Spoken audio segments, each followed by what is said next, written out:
लेकिन ऐसा कुछ अलग लग नहीं रहा प्रदेश में जो कुछ 1 साल में इन लोगों ने किया। जब ये लोग शासन में आए थे तो जनता से जाने क्या क्या झूठ बोल करके, क्या क्या झूठे वायदे करके ये लोग सत्ता में आए, लेकिन सत्ता में आने के बाद जनता की बात को भूल गए, केवल खुद की और सरकार की बात को करने में लगे रहे। इन लोगों ने जब राज में आए तो किसान से 12,000 रुपए जो सब किसान सम्मान निधि देने की बात कही। आज किसान उस बात को ढूंढता फिर रहा है कि किसान सम्मान निधि का पैसा मेरे खाते में कब आएगा। लेकिन इन्होंने पूरे सदन में पूरे राजस्थान को झूठ बोलने का काम इन लोगों ने किया, जो आप सबों के सामने है। सदन के अंदर इन्होंने कहा कि 2700 रुपए में हम लोग गेहूं की एमएसपी खरीद करेंगे, लेकिन कहीं कोई तक्कड़ लगाने काम इन लोगों ने 1 साल में नहीं किया। आज किसान की हालात बेहद खराब है। एमएसपी पर और भी फसल लेने की बात कही थी, लेकिन आज तक इन लोगों ने कुछ भी करने का काम नहीं किया। केवल एक काम किया इन लोगों ने कि पूरे 1 साल में हमारी जो जन कल्याणकारी योजनाएं थी उन सबका नाम बदलने के इन लोगों ने काम किया। बहुत महत्वपूर्ण योजना हमारी चेंजी योजना हमारी सरकार लेकर के आई थी, जिससे प्रदेश के लोगों को 25 लाख तक का इलाज मिल रहा था, उसको बंद करके और ये लोग जो आयुष्मान योजना लेकर के आए, जिससे जनता को राहत नहीं मिल रही और परेशानी के कारण बनने का काम हुआ है। आए दिन आप सब लोग देख रहे हो कि किसान की हालात, अब सर्दी का मौसम है कि किसान की क्या हालात हो रही है। हमारी जब सरकार थी तो किसान को दिन में बिजली मिल रही थी, लेकिन जैसे ही भारतीय जनता पार्टी की सरकार बनी और बनने के बाद किसान को दिन में बिजली नहीं मिल रही, किसान को रात में बिजली मिल रही है, और उसमें भी कभी 8 बजे आती है, कभी 4 बजे आती है, तो किसान परेशान है। इस प्रकार का वातावरण इन लोगों ने बनाया हुआ है। डीएपी किसान को मिल नहीं रहा है, किसान को यूरिया डीएपी थाने में मिल रहा है, लाठियां खाने का काम हो रहा है। आप देख रहे हो किस प्रकार का वातावरण पूरे प्रदेश में बनाने के लोगों ने काम किया है। आपने देखा है कि सरकार तो बन गई, बनने के बाद सरकार के एक मंत्री कभी एसओटी में जा रहे हैं, कभी सीआई के साथ झगड़ा कर रहे हैं। ये पता ही नहीं है प्रदेश में कि सरकार में कौन है, कौन सरकार से बाहर है। सरकार के मंत्री इस प्रकार की बात कर रहे हैं। आप सब लोग देख रहे हो कि सरकार में, प्रदेश में सरकार का इकबाल बुलंद नहीं है। सरकार के विधायक सरकार के ऊपर एलिगेशन लगा रहे हैं कि हमारे काम नहीं हो रहे, भ्रष्टाचार हो रहा है। इस प्रकार का वातावरण पूरे प्रदेश में बना हुआ है। आप सब लोगों ने देखा है कि अनीता बघेल जी ने इनके अधिकारियों पर आरोप लगाया कि अधिकारी भ्रष्टाचार कर रहे हैं, लेकिन उसके बाद तक आज तक ना तो सरकार ने उस पर जांच करी और ना ही कोई रिपोर्ट पेश करने के लोगों ने काम किया है। राइजिंग राजस्थान के नाम पर इन लोगों ने पूरे प्रदेश के अंदर एक बड़ा माहौल बनाने का काम किया। प्रदेश दुनिया से बड़े बड़े व्यापारी आने का काम हुआ और आप पूरे प्रदेश का पैसा खर्च करने के लोगों ने काम किया। रामबाग इस बड़े होटलों में व्यापारियों को ठहराने को, उनके रहने खाने की व्यवस्था की गई, उनको बढ़िया पीने सोने की व्यवस्था करी गई, लेकिन प्रदेश के भलाई के नाम पर कुछ नहीं किया।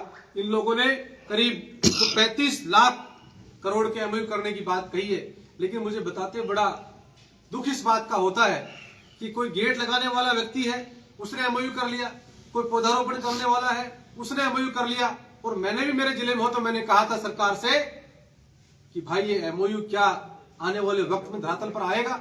लेकिन मैं जिम्मेदारी से एक बात कह सकता हूं कि ये वही 35,000 लाख करोड़ रुपए की बात इन लोगों ने करी है जो कोरोना के टाइम में 20,000 करोड़ रुपए की बात मोदी जी ने राजस्थान को देने की बात करी थी, लेकिन आज तक प्रदेश कुछ देने के लोगों ने काम किया नहीं है। सच्चाई इनकी ये है कि रिफाइनरी का जो काम 31 सितंबर 2024 को पूरा होना चाहिए था, वो आज तक जस का तस पड़ा हुआ है और प्रदेश में काम करने के नाम पर इन लोगों ने कुछ काम नहीं किया है। आप सब लोगों के सामने पेपर लीक के मामले में बड़ी बात सरकार ने करी। हमारी सरकार जब थी तब से लेकर के सरकार बनने तक, सरकार बनने के बाद इन लोगों ने खूब भाषण दिए मंचों के ऊपर कि हम लोग पेपर लीक के लोगों को पकड़ लेंगे, उनको बंद कर देंगे। हमारी सरकार के नेताओं ने भी बात कही, उस हमारे नेताओं ने, कि कौन लोग इसमें शामिल है, उनको पकड़ने का आप लोग काम करिए। इन लोगों ने वाहवाही लूटने के लिए कुछ लोगों को बंद करने का काम किया। अब वो सारे लोग वापस जमानत करवा करके वापस ज्वाइनिंग करने के लोगों ने काम किया है, लेकिन प्रदेश के अंदर कोई इस प्रकार का वातावरण पैदा करने का काम नहीं किया जो इन लोगों ने जो बात कही थी कि उन पर खरा उतरने का काम किया हो। जिलों के बारे में आप सब लोग देख रहे हो, जिले बनाने का काम हमारी सरकार ने किया। इन्होंने कमेटी बना करके और एक कमेटी बना दी कि रिव्यू के नाम के ऊपर, लेकिन अभी तक कमेटी कोई रिपोर्ट आई नहीं है। जिलों में कोई बदलाव नहीं किया, न ही योग्य रखने काम किया कोई। आज प्रदेश में हालात स्थिर बनी हुई है। पेट्रोल के भाव के लेकर के मोदी जी जब आए तो उन्होंने भी कहा था कि पूरे मुल्क के अंदर बराबर हम लोग पेट्रोल डीजल का भाव करने का काम करेंगे। लेकिन आज भी 1 साल हो गया, उसके बाद भी राजस्थान में और अन्य प्रदेशों के मुकाबले कई प्रदेशों में 10 रुपए तक का अंतर है। हमारे पड़ोस में हरियाणा लगता हुआ है, वहां भी करीब 8-9 रुपए का अंतर है। तो इस प्रकार का वातावरण बना और मुख्यमंत्री जी ने ये कहा था राजस्थान के अंदर हम लोग पूरे प्रदेश में 1 लीटर पेट्रोल देने का काम करेंगे, लेकिन राजस्थान क्या जयपुर में और सवाईमाधोपुर में बराबर देने का काम नहीं कर रहे, तो पूरे प्रदेश में देने का काम कहां से करेंगे। अपराध की बात करें तो आप सब लोग देख रहे हो किस प्रकार से मुख्यमंत्री महोदय के जिले के अंदर कल भी घटना हुई, स्कूली छात्रा का अपहरण हो जाता है, कई सारे हत्या के केस हो जाते हैं, कई सारे लूट के केस हो जाते हैं, लेकिन मुख्यमंत्री जी चुप बैठे। मुख्यमंत्री जवाब देने का कोई काम नहीं कर रहे। आप लोग देख रहे हो, मैं आपके सामने आंकड़ा पेश करना चाहता हूं। जनवरी 2024 से नवंबर तक के मामले में 2,83,649 आपराधिक मामले दर्ज होने का काम राजस्थान में हुआ है, जिसके अंदर हत्या के 1,1507 मुकदमे दर्ज हुए हैं, लूट के प्रयास के 2735 हुए हैं, बलात्कार के 4656 हुए हैं, डकैती के 111 हुए हैं और 10,148 मुकदमे अपहरण के दर्ज हुए।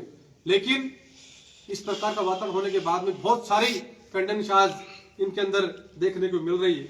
हम सब लोग देख रहे हैं जिस प्रकार से मुख्यमंत्री जी अपने जिले की घटना पर भी नहीं बोल रहे, उसी प्रकार पूरे प्रदेश के बारे में नहीं बोल रहे।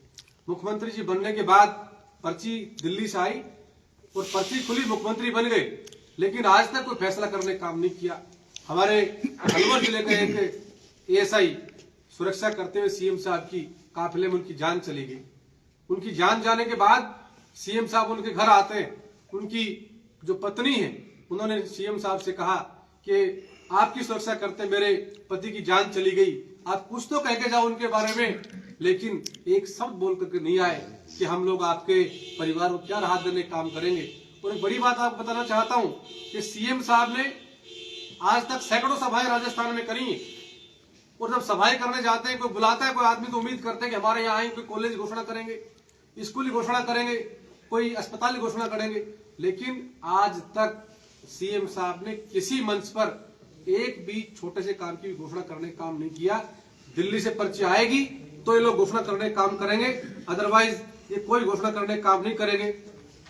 आप देख रहे हो बेरोजगारों की बात अपन करें तो 4 लाख रोजगार देने की बात इन लोगों ने कही थी। 1 साल में 1 लाख रोजगार देने की इन लोगों ने बात कही थी। 1 साल बीतने के बाद भी एक भी नौकरी देने का काम इन लोगों ने नहीं किया।